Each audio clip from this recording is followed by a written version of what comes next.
আসসালামু আলাইকুম। তোমরা কেমন আছো? আলহামদুলিল্লাহ, আল্লাহ তাআলার অশেষ রহমতে আমিও ভালো আছি। আলহামদুলিল্লাহ, তোমাদের মাদ্রাসা তো আলহামদুলিল্লাহ অনেক দূর এগিয়ে গেছে। প্রায় চাল পর্যন্ত হয়ে গেছে।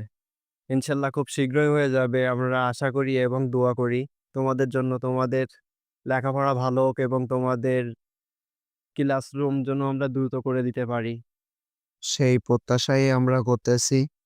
তোমরা এখন অন্যের বাসায় ক্লাস করতেছো, ইনশাআল্লাহ খুব শীঘ্রই তোমরা তোমাদের গন্তব্যস্থান মানে তোমাদের মাদ্রাসায় ক্লাস করবে ইনশাআল্লাহ। তো আপনারা দেখুন আমাদের মাদ্রাসায় এই পর্যন্ত এসে কাজ এক প্রকার হয়ে গেছে। এই পর্যন্ত এসে বেঁধে গেছে। আমাদের এখন শুধু প্রয়োজন অ্যালবাস্টার টিন এবং আমাদের কিছু মানে সিমেন্ট, যাতে করে আমরা মাদ্রাসার ফ্লোর মানে নিজের মেঝেও প্লাস্টার করতে পারি। এখন আমাদের ওয়াল প্লাস্টার না করলেও চলবে। আর উপরে চাল সেঁকতে হবে। না হলে এই দেখেন বৃষ্টি পড়তেছে। এই দেখেন বৃষ্টি পড়তেছে। গুড়ি, গুড়ি বৃষ্টি পড়তেছে। তো তোমরা চলে যাও।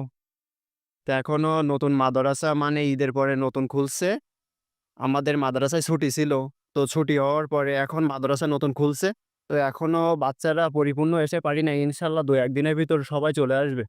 তো আপনারা যে যা পারেন আগের মতন আমাদের সাহায্য সহযোগিতা করে দ্রুত মাদ্রাসাটা যাতে করতে পারি সেই প্রত্যাশাই আপনাদের কাছে চাই। তো আমি প্রবাসী ভাইদের দৃষ্টি আকর্ষণ করব যে আপনারা আমাদের যেভাবে ভালোবাসা দিয়ে মাদ্রাসাটা এই পর্যন্ত এগিয়ে আনছেন, ইনশাআল্লাহ আরেকটু ভালোবাসা দিয়ে যাতে করে আমরা চালটা সেঁকতে পারি, সেতটুক পর্যন্ত আমাদের সাহায্য সহযোগিতা করবেন।